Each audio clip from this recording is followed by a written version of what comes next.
queridos, aqui do Quinto CRE, companheiros aqui de Guaçuí, das cidades circunvizinhas, companheiros que hoje nos visitam pela primeira vez, visitantes, uma boa noite a todos nós. Que nós possamos ter uma noite especial, que essa noite possa nos ajudar, ela possa marcar os nossos corações com informações preciosas, que nos ajudem a conquistar aquilo que mais queremos, paz e felicidade. Que possam os amigos espirituais presentes entre nós assistir-nos individualmente e nos dar todo o seu carinho, toda a luz que nós precisamos. Que tenhamos então uma noite muito abençoada. Meus irmãos, para começar a falar de você pode mudar a sua vida, queria convidar os companheiros a voltarem comigo lá naquela primeira reunião, lá na Casa do Caminho, a casa de Pedro. Também ficaria conhecido na história como sendo o colégio apostólico. Uma reunião em que Jesus, após reaparecer, depois de ter sido crucificado, ele orienta os seus discípulos, ele distribui o seu amor e diz àqueles homens: ide por todo o mundo e pregai o evangelho a toda criatura. A missão que aqueles homens receberam foi exaustivamente cumprida. Todos eles sacrificaram a sua vida para que o Evangelho de Jesus pudesse chegar-nos hoje de forma clara e simples. No entanto, ao longo da história da humanidade, os discípulos dos discípulos foram se perdendo. Esqueceram a essência, deixaram para trás a humildade, deixaram para trás a simplicidade e se envolveram com a ganância, o desejo de poder, o orgulho e o egoísmo. E em algum momento da história nós nos perdemos. No entanto, Jesus, amoroso, nos deu uma segunda chance. Há 160 anos atrás, surgia na Terra a doutrina dos Espíritos, a qual Emmanuel vai chamá-la de sendo o Evangelho redivivo.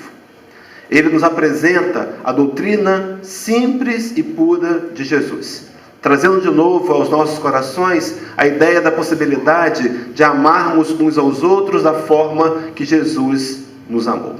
Talvez seja necessário, meus irmãos, para compreendermos essa fala do Cristo, que o amor que precisamos ter primeiro deve ser por nós mesmos. Algumas vezes cometemos o equívoco de tentar amar o outro sem ter resolvido conosco mesmos as questões muitas vezes simples, mas que deixamos para fazer depois. Então esse evangelho deveria ser pregado. No livro Estude e Viva, o companheiro Emmanuel também, através de Chico Xavier, no capítulo 40, que tem como título Socorro Oportuno, ele vai dizer que a maior caridade que poderíamos fazer pela doutrina espírita seria a caridade da sua própria divulgação. Eventos como esse, meus irmãos, são extremamente fundamentais. Eu queria aqui parabenizar o Quinto CRE, parabenizar os companheiros aqui de Guaçuí, a Casa Espírita Amor em Jesus, que trabalha assiduamente para que esse evento aconteça. E ele não é simplesmente um dos eventos principais do ranking de eventos espíritas do Espírito Santo. Não, é uma oportunidade, meus irmãos, que nós temos de novo para rever nossos conceitos, para enxergar nós mesmos e entender que nós somos seres capazes de fazer a diferença para o mundo.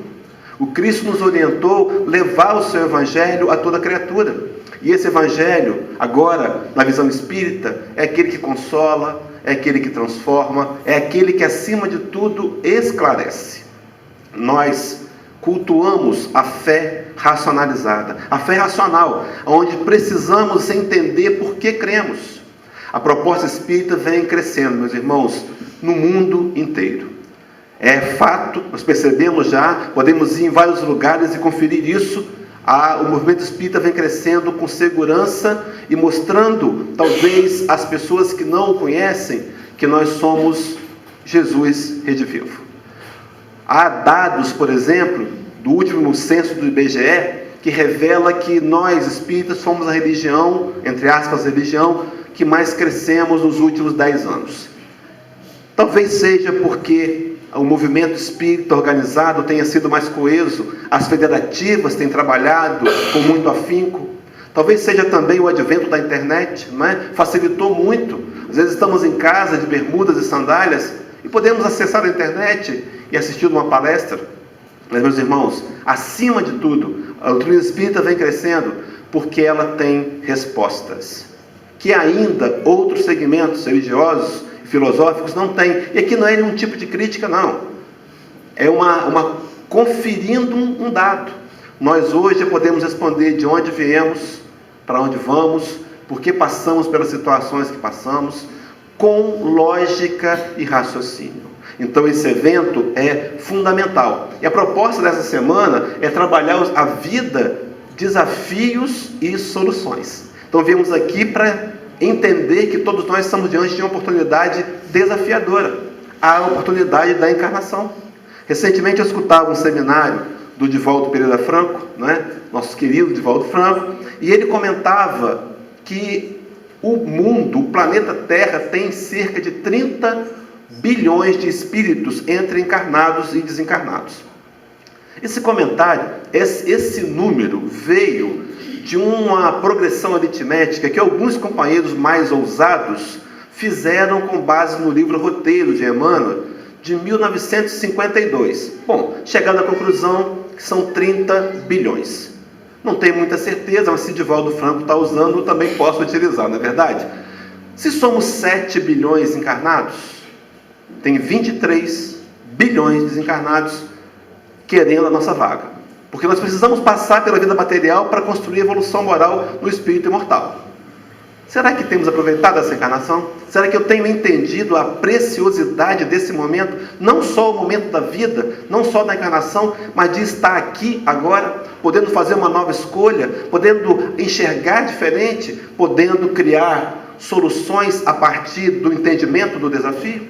Há uma fala de Chico Xavier, uma frase de Chico Xavier, onde o venerando vai dizer-nos assim: cada dia que Deus nos dá são como páginas em branco no livro da vida.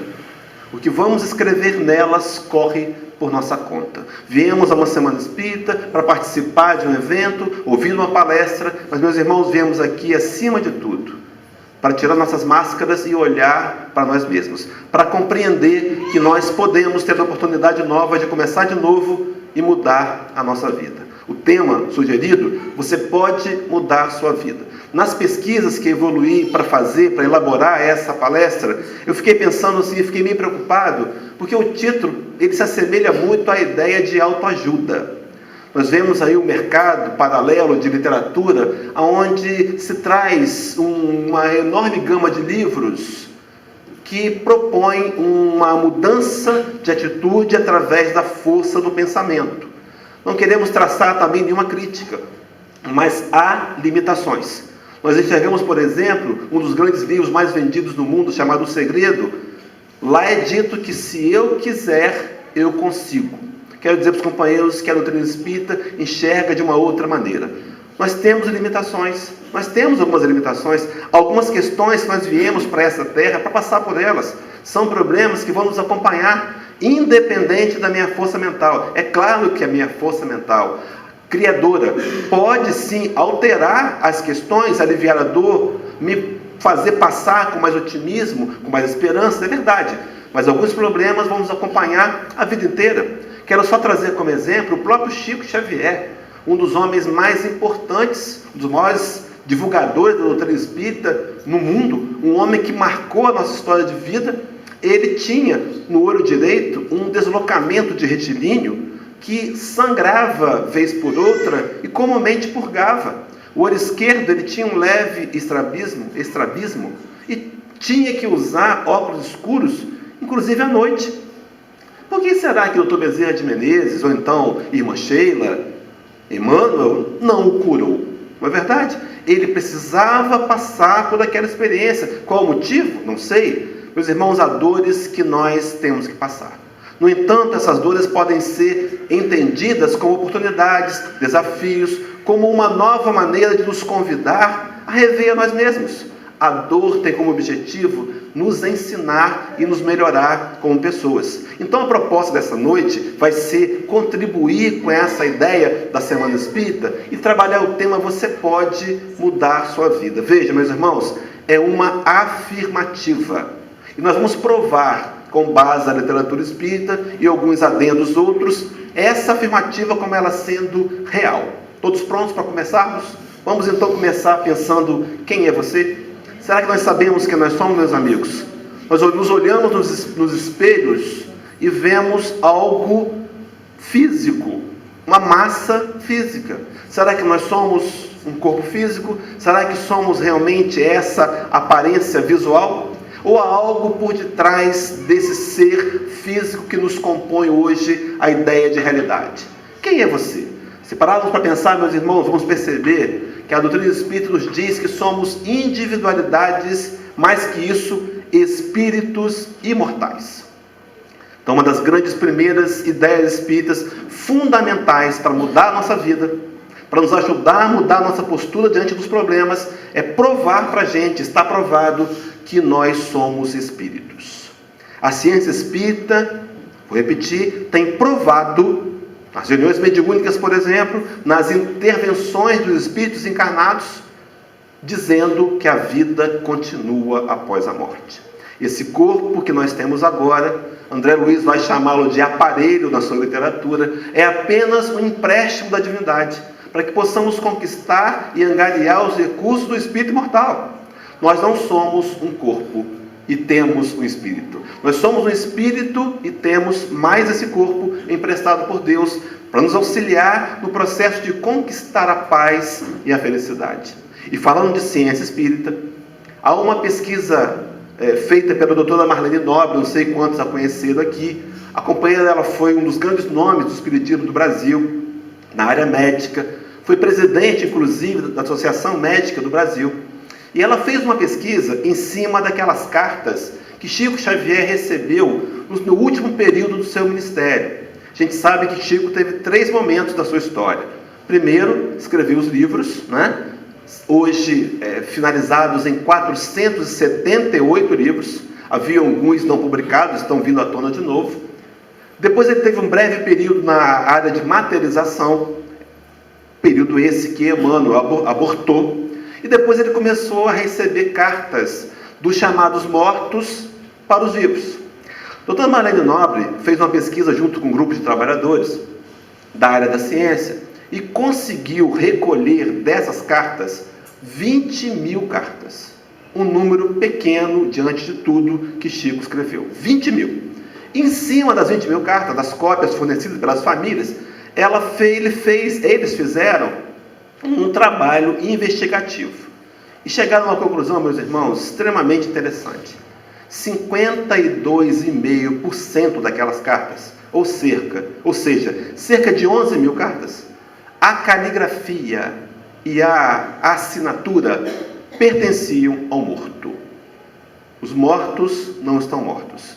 Continuam vivendo. Nós não morreremos. E mais, das 100% das cartas, havia sempre um adjetivo na comunicação que somente o morto e o vivo conheciam.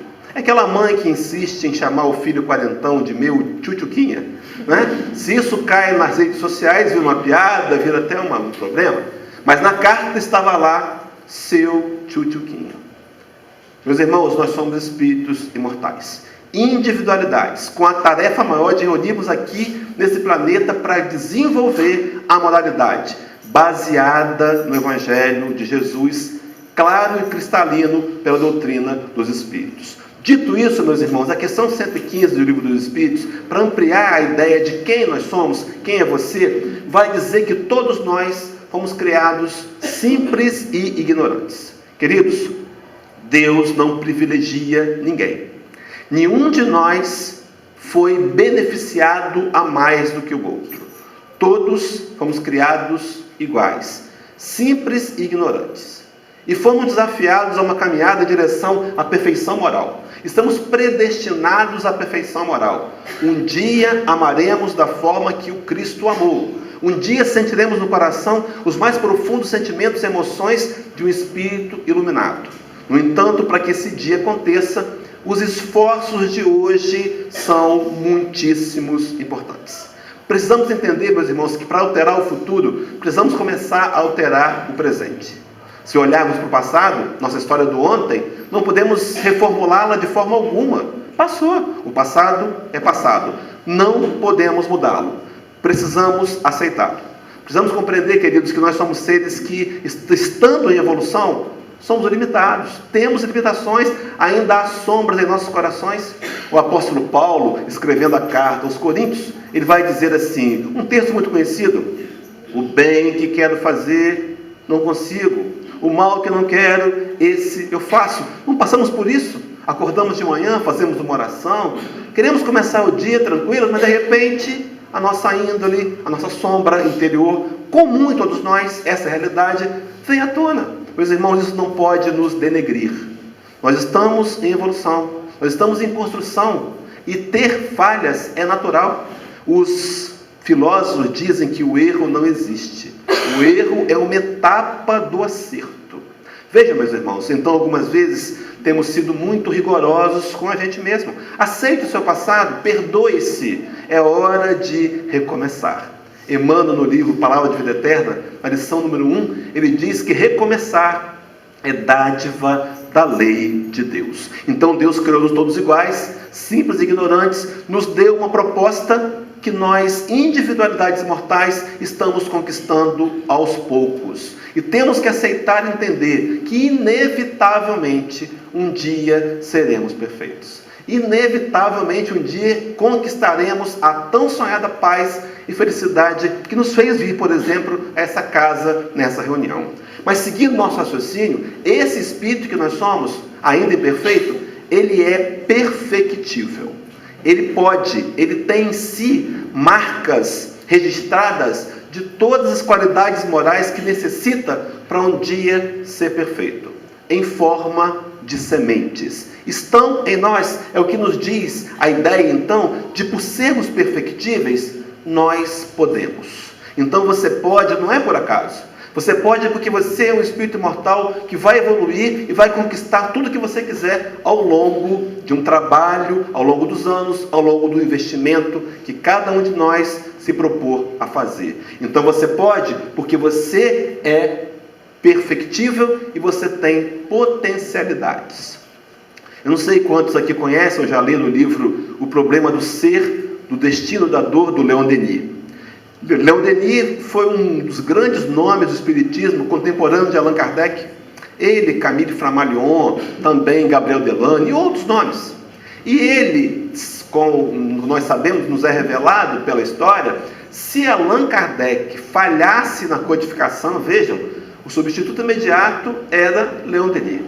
O mundo espiritual, meus irmãos, tinha um plano B, tem um plano B, muitíssimo organizado. Sabe por quê, queridos? Porque era a hora da humanidade conhecer as verdades espíritas que nós conhecemos hoje, que tem mudado a nossa história e mudado a nossa vida, e as pessoas que estão à nossa volta merecem e precisam conhecê-las. Mas Leon Denis diz nesse livro, na parte terceira, ele fala das potências da alma.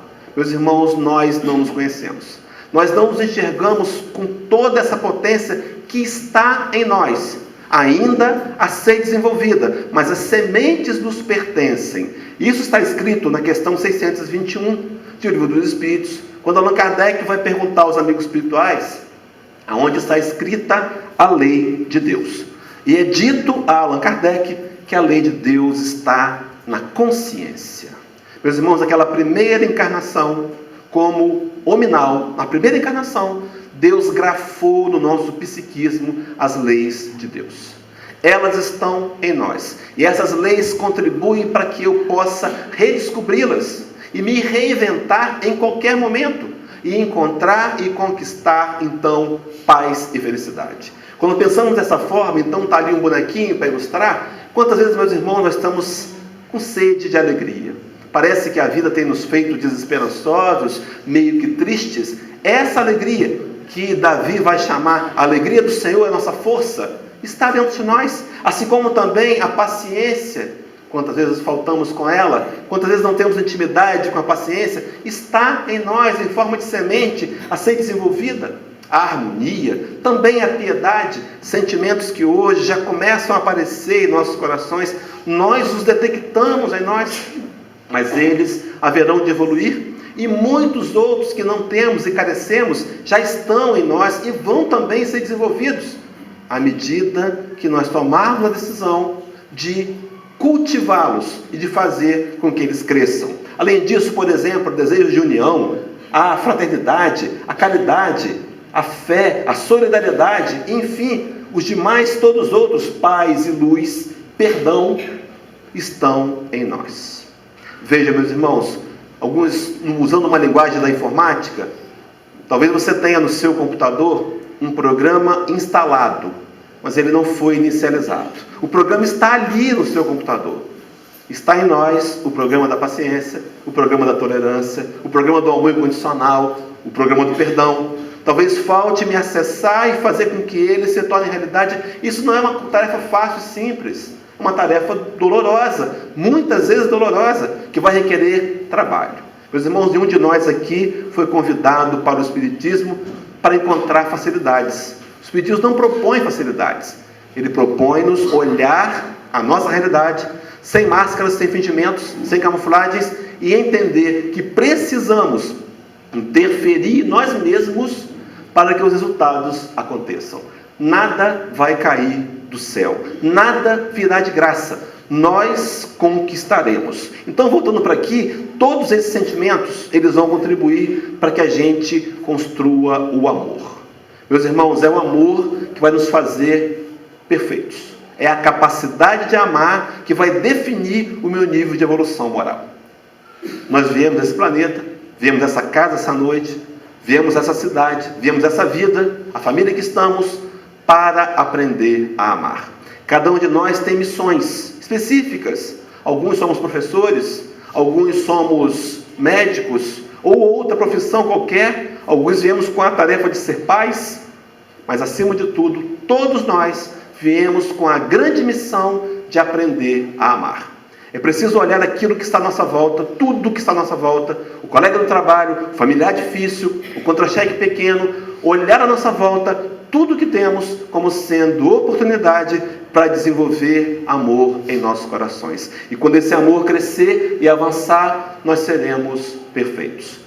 Isso é um fato, não podemos fugir dele. Se nós compreendemos isso ou não, meus irmãos, não importa, é a realidade. E quanto mais nós investimos no trabalho do bem, na conquista de valores morais, nós vamos percebendo paz e felicidade graduais em nossos corações. É a prova está em nós. Quando olhamos para a gente, por exemplo agora, ouve o seu coração. Por que ele está batendo assim? Por que ele está sereno agora? Sabe por quê, meus irmãos? Porque você está alimentando o espírito imortal, a sua essência. Nós somos espíritos imortais, seremos perfeitos um dia, então é por isso que a gente pode. Então, nessa questão de poder, nós vamos, na verdade, fazer autodescobertas, nós vamos fazer relembranças. As verdades e as informações estão dentro de nós. Por isso, a construção do reino de Deus em nossos corações. O Cristo teria dito-nos isso no livro de Lucas, capítulo 17, o reino de Deus está dentro de vós. Então estamos construindo o reino do Senhor em nossos corações. O primeiro discurso de Jesus, o primeiro discurso dele, era aquele que foi precedido por João Batista. E ele dizia: arrependei-vos, porque é chegado o reino de Deus. O mesmo discurso de hoje, meus irmãos. Arrependimento é mudar de direção. Arrependimento é voltar atrás. Arrependimento é ter a disposição de fazer diferente, porque o reino de Deus está dentro de nós. A realidade espiritual, o que o Cristo veio pregar e nos mostrar, meus irmãos, é que nós somos seres espirituais em uma contínua evolução e que depende do nosso livre-arbítrio, das escolhas que fazemos, das decisões que são construídas com a compreensão que eu tenho da vida. Por isso a doutrina espírita consegue consolar, porque ela instrui com raciocínio e com clareza. Eu não sei quantos entre nós não são espíritas ainda, mas eu queria contar aqui uma passagem que está na Revista Espírita de Allan Kardec, os companheiros me perdoem, não me lembro agora a referência dessa parte da revista, mas ele vai falar dos primeiros críticos do Espiritismo, os opositores. Tudo que é novo terá opositores, não é assim? Com o Espiritismo não foi diferente, mas no começo, Allan Kardec vai dizer que haviam dois tipos de críticos: os críticos sérios e os levianos. Os levianos eram aqueles que criticavam de qualquer maneira, mas os sérios eram aqueles que estudavam a doutrina, pegavam o livro dos Espíritos, analisavam para encontrar alguma contradição para criticar com substância. E diz Allan Kardec que desses críticos sérios, de duas coisas, uma acontecia: ou eles deixavam de ser críticos, ou eles se transformavam em espíritas. O desafio, meus irmãos, que eu lanço para vocês é investigarem a doutrina espírita. A lógica, o racional, que consola, que conforta, que nos une como irmãos e que nos faz desenvolver fraternidade e amor, unindo-nos independente de cor de pele, nacionalidade, condição social, estilo de vida, não importa. Nós conseguimos entender que de fato somos irmãos uns dos outros. Voltando para o tema, essas relembranças necessitam de um trabalho diário de auto-investigação. Meus irmãos, será que eu tenho olhado para mim? Ou eu tenho olhado mais para o outro? É muito comum, nossos olhos são para o lado de fora. Nós enxergamos as pessoas à nossa volta. Aqui podemos até nos ver, porque tem um grande espelho bonito ali. Mas no dia a dia olhamos para o outro. No entanto, Jesus teria nos ensinado o que hoje a psicologia moderna chama de terapia de espelho. O Cristo ensinou no Sermão da Montanha que deveríamos primeiro tirar o cisco, a trave do nosso olho, antes de tentar tirar o cisco do olho do nosso irmão. Ele dizia-nos que deveríamos olhar para nós. Você quer crescer? Você quer mudar? Você quer ser alguém melhor? Comece a observar os seus próprios defeitos. Porque se enxergamos o defeito dos outros, nós incorremos num grande risco. Quando eu enxergo o defeito do outro, muitas vezes eu me coloco no papel de julgador, de crítico, de censurador. E nós não estamos preparados para julgar a ninguém. Há uma orientação de Jesus no Evangelho de Mateus, capítulo 7, versículo 1, onde o Nazareno vai nos dizer: não julgueis, para que não sejais julgados. Porque com a mesma medida que medirdes aos outros, vos medirão a vós. Melhor olhar para nós mesmos e enxergar os defeitos e, com a ajuda de Deus, dos amigos espirituais, procurar combatê-los para que a perfeição moral, aos poucos, venha se tornando real em nossa vida. Mas avançando, meus irmãos, então, no livro de Marcos, capítulo 9, versículo 23, Jesus vai dizer assim: tudo é possível àquele que crê.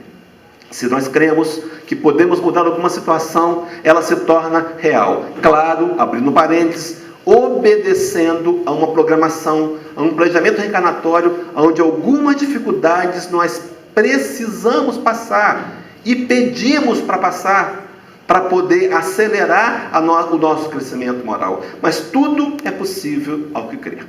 Na questão 909, para fechar esse raciocínio, para continuar aprofundando na ideia, Allan Kardec faz uma pergunta aos benfeitores espirituais, das mais intrigantes do livro dos Espíritos. Kardec pergunta assim: poderia sempre o homem, pelos seus esforços, vencer as suas más inclinações? Meus amigos, observem o teor da pergunta. Sempre, não é uma vez ou outra, sempre é sempre. Pelos seus próprios esforços, vencer más inclinações? Os amigos espirituais, sem dúvida, respondem assim: sim, sim, e frequentemente fazendo esforços muito insignificantes. O que lhe falta é a vontade. Quão poucos dentre vós fazem esforços. Eu ganhei de presente um livro dos Espíritos, original, em francês, e quando eu vi essa questão, eu pensei: não é possível, não tem esse muito depois dos esforços, não pode ser muito, não pode ser muitos insignificantes. E foi conferir, e verdade está lá. Meus irmãos, nós podemos sim mudar, falta-nos a vontade. Sim, podemos. Será que eu tenho vontade? Algumas vezes a nossa vontade não está alicerçada, não está uma vontade que produza os esforços necessários. Porque se nós tivermos vontade, nós fazemos o que é necessário de ser feito. Vou dar um exemplo rápido. Eu tenho até às 10, né? 10 para as 9. Não estou brincando, gente. Vou acabar no horário, estou brincando. Também assisto palestras com aparições de demora, é um negócio complicado, né? Mas tá. Então você tem vontade de conhecer Paris. Muita vontade de conhecer Paris. É o seu sonho de vida. Aí você começa a fazer um projeto. O que você começa a fazer? Você começa a guardar um dinheirinho. Você, ao invés de você ir na pizzaria, comprar aquela pizza de 40 reais, você compra do supermercado, bota lá uma azeitona por cima, um azeitinho, guarda aquele dinheirinho. Você vai para a internet de madrugada, consulta o site de aviação, encontra aquele voo barato. Você vai levar 2 dias para chegar em Paris, mas chega. Decola, pousa, decola, mas chega. Por que você faz isso? Porque você tem vontade de ir a Paris. Meus irmãos, se eu não tiver vontade, eu não vou fazer nada pela minha história. Se eu não entender a necessidade que estamos aqui para mudar e para crescer e para nos tornar pessoas mais felizes, eu não vou fazer os esforços necessários. Então eu preciso ter vontade. Então eu coloquei na frase ali, sim, você pode. Essa é uma frase. A segunda, você pode sim. Sim, você pode. Você pode sim. Acrescentei ali agora o ser. Pode ser você sim. Sim, pode ser você. Pode ser você sim. Não importa a ordem, nós podemos fazer a diferença. Meus irmãos, Jesus não foi o sol da Galileia, não foi consolação no Mestre, fez-o dizer no capítulo 14, versículo 12 do Evangelho de João, na verdade vos digo, que aquele que crê em mim fará as obras que eu faço, e as fará maiores do que estas, porque eu vou para o meu Pai. Meus irmãos, Jesus não estava equivocado. Sabe por quê? Porque ele enxerga em cada um de nós o Espírito perfeito, o Cristo que seremos amanhã. Talvez falte-nos essa visão de fazer hoje o que for possível, respeitando os limites, mas com vontade e sinceridade e decisão, para desenvolver esse Cristo que nós seremos amanhã e faremos as obras que o Cristo fez e ainda maiores. Somente a doutrina espírita é capaz de explicar essa teologia registrada no Evangelho de João.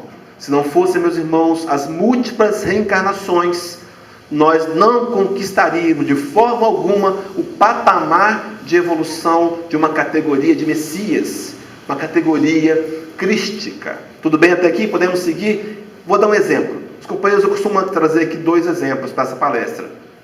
Um de João ou de Pedro. E proponho os companheiros escolherem. Os companheiros querem que eu fale de Pedro ou João. Escolhe para mim, Pedro ou João. Pedro. Quem era Pedro, meus irmãos? Um pescador rude. Um homem que tinha pouca instrução. Pedro tinha muito pouca fé. Um episódio que marcou a história de Pedro, a negação de Jesus, por exemplo, né? Mas um outro é que depois que o Cristo reaparece e se materializa, durante 40 dias visita os discípulos, trazendo instruções, dentre elas o ide, pregar o evangelho a toda criatura, ele aparece num episódio que é conhecido como a segunda pesca maravilhosa. Está no livro de João, capítulo 21. E o Cristo vem andando sobre as águas. E Pedro fala, Senhor, eu também queria andar sobre as águas. E o Cristo vem, então vem Pedro. E Pedro começou a andar nas águas. Mas de repente faltou fé e ele começou a afundar. Uma imagem muito bonita, o Cristo estende a mão e o recolhe na dificuldade, como tem feito com todos nós, todos os dias, percebamos isso ou não. Mas enfim, era um homem de muita pouca fé. No entanto, passado alguns meses, alguns tempos, e ele se tornaria um dos pilares do cristianismo primitivo. E esse homem adquiriu uma capacidade tal de fé, que diz o livro de Atos dos Apóstolos, escrito por Lucas, que as pessoas colocavam os doentes na calçada. Perguntavam assim, Pedro vai comprar pão em que padaria? Na padaria tal. Colocavam os doentes na calçada. E quando Pedro passava, a sombra de Pedro, ao tocar nos doentes, os curavam.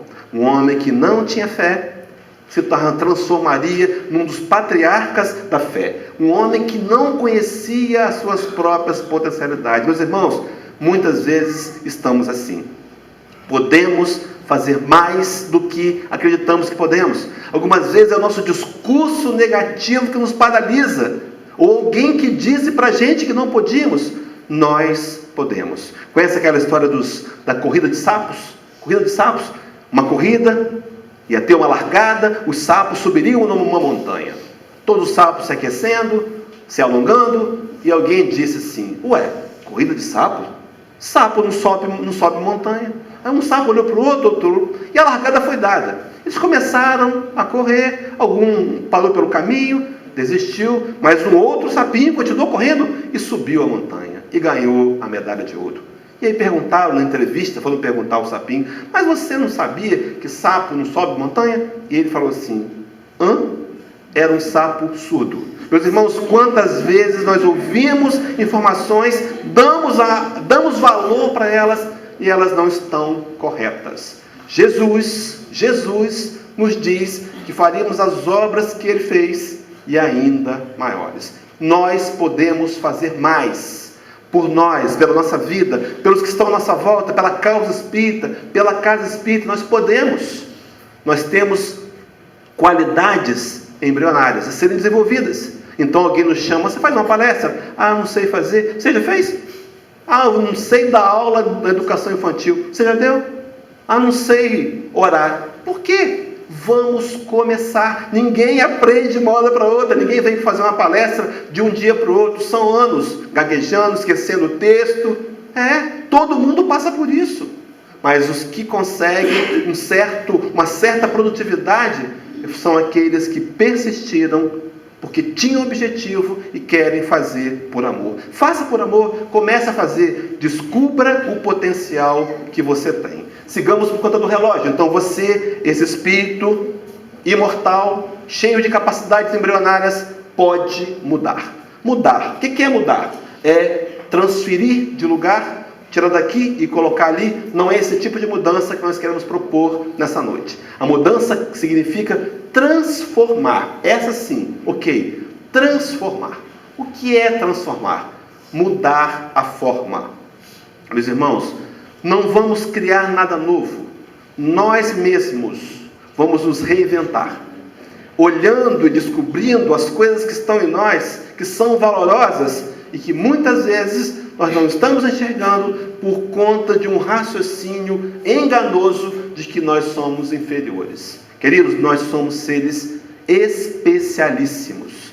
Você é um ser especialíssimo. Questão 23, Livro dos Espíritos. Kardec pergunta: o que é o Espírito? Os benfeitores respondem: o Espírito é a inteligência, o princípio inteligente do universo. Meus irmãos, o universo, não estou exagerando, isso aqui não é autoajuda não, mas o Evangelho é autoajuda. O Espírito, você é a causa do universo. O universo foi feito por conta dos Espíritos. Se não tivesse Espírito, não tinha universo. Nós existimos porque nós podemos evoluir. Nós percebemos o valor que temos, meus queridos. Será que você percebe? Será que você se dá uma chance? Deveríamos repensar os conceitos que temos de nós mesmos e entender que somos seres valorosos, capazes de fazer situações para mudar o mundo e mudar a nós mesmos. Mas avançando, Paulo de Tarso, carta aos Romanos, capítulo 12, o versículo 2, Paulo diz assim: e não vos conformeis com este mundo, mas transformai-vos pela renovação do vosso entendimento, para que experimenteis qual seja a boa, agradável e perfeita vontade de Deus. Meus irmãos, vejam bem, transformai-vos. Na Idade Média, nós montamos uma força militar para transformar o outro. A força, você tem que aceitar Jesus. A força, estava errado. Era para transformar-vos a nós mesmos. Interessante, a doutrina espírita, meus irmãos, ela tem uma diferença de todos os segmentos que eu já conheci, religiosos ou filosóficos. A doutrina espírita nos diz o que precisamos fazer, como os outros dizem, mas ela nos diz como fazer. Transformai-vos pela renovação do vosso entendimento. Talvez o que você tenha trazido para essa casa como problema, você leve de volta como solução. Talvez o que você tenha encarado como dificuldade, seja para você hoje uma ideia nova de oportunidade para crescer. Então, se eu trouxe um problema, posso levar de volta um desafio, oportunidade? Sim, porque nem sempre é problema. Talvez o problema seja eu, na interpretação dos fatos da vida. Meus irmãos, quem de nós não passa por dificuldades? Alguém aqui não tem problema? Poderia erguer a mão? E se alguém erguer a mão, dizendo que não tem problema, vai arrumar um grande problema, né? Quer explicar para a gente o que é não ter problema. Porque nós temos vários, de várias faces. Costumo chamar dos 3 Fs, né? Familiar, financeiro e físico. Quem não tem um deles? Todos nós temos. Meus irmãos, a realidade é que os problemas podem ser solucionados à medida que eu compreendo-os como sendo oportunidades salutares para me ajudar a crescer. Mas seguindo então, meus irmãos, eu vou contar uma história que todo mundo conhece. Todos conhecem um bode aqui? Aqui tem bode, claro, né? Quem não conhece um bode? Por favor, levanta a mão. Todo mundo conhece um bode, está ali, o nosso amigo. O bode limpo, ele não cheira bem. O bode limpo, ele não cheira bem.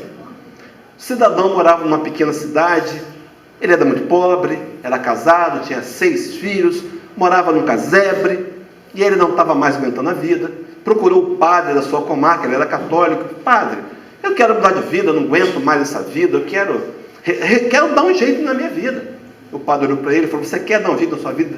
Você está com vontade? Tô. Então vem cá. Levou esse rapaz no fundo do quintal, tinha uma casa paroquial, tinha uma criação lá, tinha galinha, pato, e tinha um bode.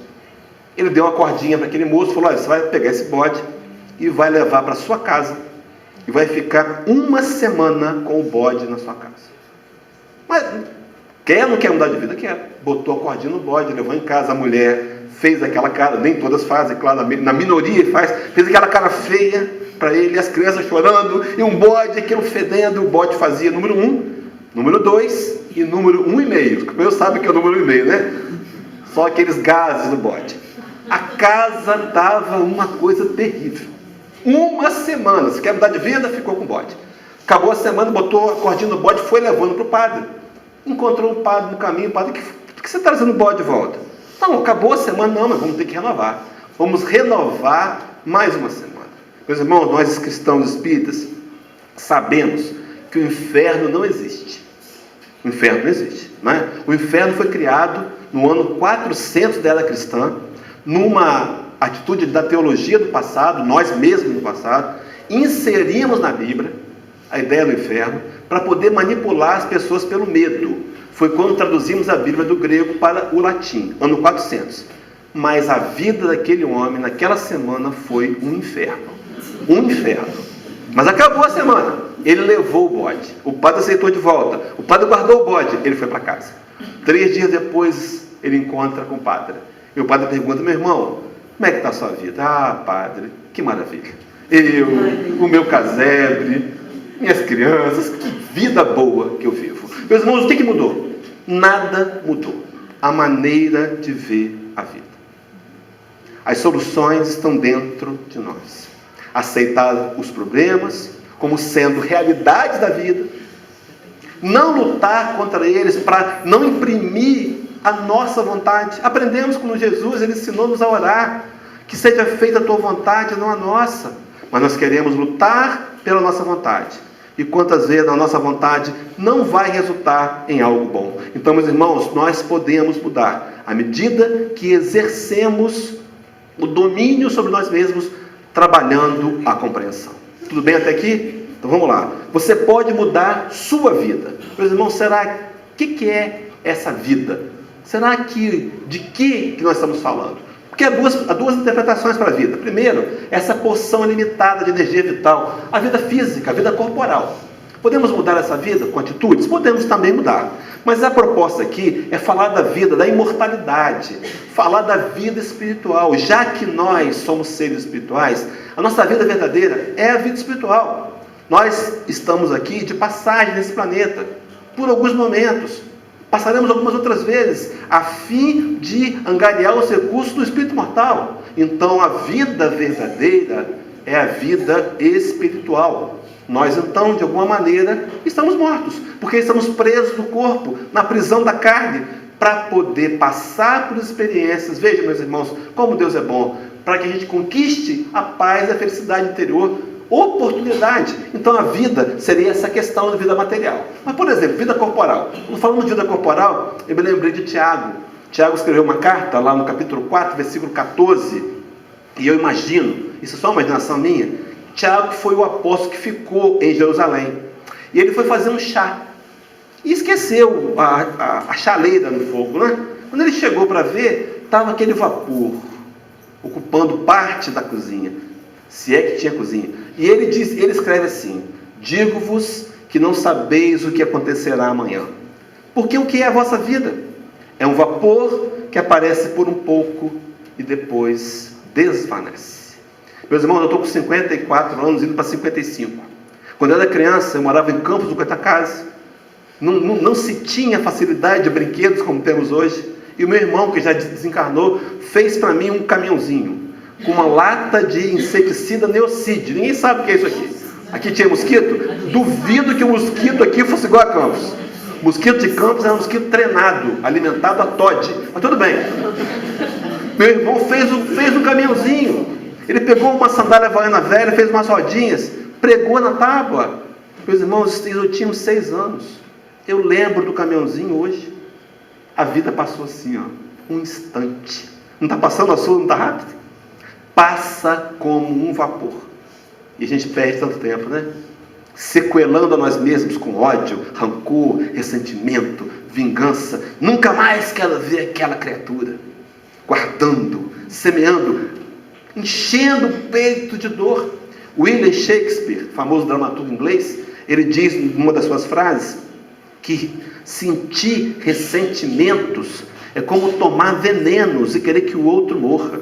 Meus irmãos, não é inteligente. É hora de aprender os conceitos do Cristo, especialmente o de perdão. Mas vamos voltar para o tema. Então, olha só, a vida, o que eu posso fazer para melhorar a minha vida corporal? Vou dar 3 exemplos rápidos, porque eu quero linká-los com a questão da mudança, sim, da vida espiritual. Vamos lá. Como é que eu posso fazer? Primeira coisa, rever hábitos alimentares. Você quer melhorar a sua vida? Em qualquer sentido. Toma mais água, come mais frutas e verduras. Todo mundo pode fazer isso. Evita fritura e gordura. Evita o açúcar, sal. Qualquer hábito alimentar saudável reflete também no espírito mortal. Porque a gente consegue ter uma qualidade de vida melhor. Alimentação. Segunda, cuidado com a higiene. Fundamental. Cuidado onde você bota a mão, você leva a sua mão à boca. Bactérias são trazidas, a higiene do corpo é fundamental. E terceiro, a atividade física. Se você começar a caminhar 3 vezes por semana, meia hora, você vai melhorar a sua qualidade de vida. Qualquer um de nós pode fazer isso. Por que eu coloquei os 3? Porque com relação à vida espiritual, também as propostas de mudança são rever hábitos comportamentais. Meus irmãos, tem gente reclamando demais o tempo todo. De tudo. Eu tenho um amigo, não vou dizer o nome dele, claro, né? Não é porque está filmando. Pior que ele vai saber que eu estou contando dele, ele sabe quem ele é, tudo bem. Ele reclama de tudo. Eu fui fazer um trabalho numa região de praia lá no Espírito Santo, e aí a dona, a pessoa que contratou para o trabalho, ofereceu um bolo. E o bolo era de laranja com maçã. Uma delícia. Aí eu falei assim, nossa, que bolo bom. A gente fala isso até da boca para fora, né? Você tem receita? Não é que ela tinha? Impressa. Me deu a receita. Aí eu cheguei em casa, me empolguei e fiz o bolo. Não é que deu certo? E ficou bom. Maçã com laranja. Chamei meu amigo para tomar um café. Aí ele foi na casa. Adorou o bolo. Mas no final, se você tivesse descascado a maçã, ficava melhor. Meus irmãos, tem gente reclamando de tudo. É hábito de reclamar, hábito de censurar os outros, hábito de não perdoar, hábitos. É preciso rever os nossos hábitos comportamentais. Você quer ficar marcado como o quê? Pedro ficou sendo lembrado pelo homem que negou a Jesus. Judas pelo que traiu. Esses homens já deram a volta por cima, mas continuam sendo lembrados pelos seus erros. Você quer ser lembrado como? Fulano é muito sistemático. Não, é espírita sistemático. Você vai falar com ele, alguém fala, olha, cuidado como você fala com ele, que ele é sistemático. Mas não é espírita. Tem espírita sistemático neurótico, tem. Normal. A gente não está pronto não, gente. O espírito não está pronto não. A gente comete erros ainda. A gente tem defeitos, é a nossa realidade. Isso não invalida não. Eu continuo trabalhando para crescer. Eu não posso desistir porque eu erro. Os erros não podem paralisar. nós não desistimos. Segundo ponto a fazer para mudar a vida espiritual: cuidado com a higiene mental. Que sites da internet você está visitando? Que livros você está lendo? Né? Que programa de televisão você está vendo? Esses dias eu estava na casa da minha mãe, aqui em Campos, e estava passando um programa, acho que é da Atena, isso? Pelo amor de Cristo! Só notícia ruim. Não estou falando mal do companheiro, não. O programa é violento. E minha mãe, 83 anos, vendo aquele programa. E alto, quero ter problema de audição. O que eu estou assistindo, meus irmãos? O que eu estou fazendo para higienizar a minha mente? O que eu estou lendo? Será que eu tenho feito o culto no lar? Será que a minha casa, eu estou mantendo o culto no lar? Porque há um trabalho dos inimigos do Cristo para sabotar o culto no lar. Porque ele sabe que a casa que se reúne e ora juntos cria uma proteção espiritual. Visitantes ilustres, espíritos superiores vão à nossa casa semanalmente. E fica lá a energia impregnada. As pessoas chegam na sua casa: nossa, tão bom vir aqui. Você acha que é por você, né? É por causa do culto lá. Os benfeitores deixaram aquela marca. Terceira coisa a fazer: atividade. Servir. Eu tenho servido, meus irmãos. Eu já entendi que fora da caridade não há salvação. Já entendi que a casa espírita me dá chances, me abre portas para eu trabalhar e para eu crescer. Meus irmãos, esse relógio está obsidiado. Já são 8h30 aqui. Eu tenho mais quanto? Mas eu estou obsidiado. Vamos orar pelo relógio, meus irmãos. 8h30. Tem até 8. Comecei 8. Comecei que horas? 7h40. Foi? Eu tenho mais 5 minutos? 5 minutos pode ser, gente, para eu acabar? Então vamos lá. Atividade. Será que eu estou servindo, meus irmãos? Você está tendo a oportunidade de servir. E servir pode ser na casa espírita, numa instituição qualquer. Vem aqui para a instituição ajudar em uma área qualquer. No hospital, na escola, na sua casa. Você está servindo? Servir é fundamental para construir as valências do espírito imortal. Então, para terminar, você pode mudar a sua vida. Meus irmãos, sua. Será que é a vida nossa mesmo? Será que esse patrimônio transitório emprestado dá para comparar com o patrimônio imortal? Será que nós estamos valorizando demais essa vida, não? Será que não estamos preocupados demais com as coisas da matéria? Temos que nos preocupar com elas, sim. Nós estamos na matéria. Mas será que eu tenho deixado um tempo para preocupar com as coisas do espírito? Será que eu tenho priorizado as coisas espirituais? Ou a casa espírita é justamente na hora do jogo do Flamengo? Não, eu vou na casa espírita. Depois eu vejo o videotape. Priorizar as coisas que são importantes. Nós somos espíritos imortais em evolução e precisamos do alimento espiritual. O que é mais importante? O que eu tenho preservado? Pedro, na carta de João, capítulo 6, versículo 68, e Pedro, esse pescador ignorante, quando os discípulos começaram a sofrer perseguições, porque no primeiro instante foi maravilhoso. As pessoas perguntam, Jesus curava na praia de Cafarnaum, deu ibope. Aí a pessoa perguntava: você é discípulo dele? Você não está vendo? Claro que eu sou discípulo dele. Mas começaram as perseguições, um grupo começou a fugir. Quando a responsabilidade cresce, meus irmãos, o discípulo verdadeiro, ele não foge, ele fica, ele assume, ele encara de frente o problema para resolver amorosamente. Mas aí o Cristo perguntou aos discípulos: e vocês? Chamou os 12. Quer aproveitar também que tem uma turma indo embora aí? Não quer aproveitar para fugir, não? O que Pedro falou: Senhor, para quem iremos nós? Tu tens as palavras da vida eterna. O pescador ignorante se tornaria um dos grandes nomes, os pilares do cristianismo primitivo, entendeu a mensagem. Nós estamos aqui no mundo material, nós somos seres espirituais e precisamos de ouvir as orientações da vida eterna, porque a vida material vai passar inevitavelmente. André Luiz, na Agenda Cristã, ele vai dizer que quando desencarnamos, o que nós temos vai ficar aqui. Caixão não tem gaveta, ninguém leva nada. Mas o que nós somos, nós vamos levar. Eu tenho reservado um tempo para investir em mim, para amar mais, para ser mais compreensivo, tolerante. Eu tenho aproveitado as convivências para tentar trabalhar as valências morais, para ser mais humilde, mais simples, mais amigo, mais cortês. Oportunidades preciosas que muitas vezes desperdiçamos. porque acreditamos que precisamos garantir o futuro com coisas materiais. O futuro não é material. O nosso futuro é um futuro espiritual. Somos seres espirituais. Mas seguindo, meus irmãos, então, para terminar, você pode mudar sua vida. Só você pode. Ninguém pode fazer a sua parte. Por mais que queira, você tem que decidir querer e tomar a atitude. Só você pode, mas também você não pode sozinho. Precisamos, meus irmãos, uns dos outros. Estamos aqui numa assembleia, reunidos, um grupo de irmãos do Cristo, mais debilitados, mais novos, necessitados. Não se iluda. Todos nós somos necessitados, mas também somos necessários.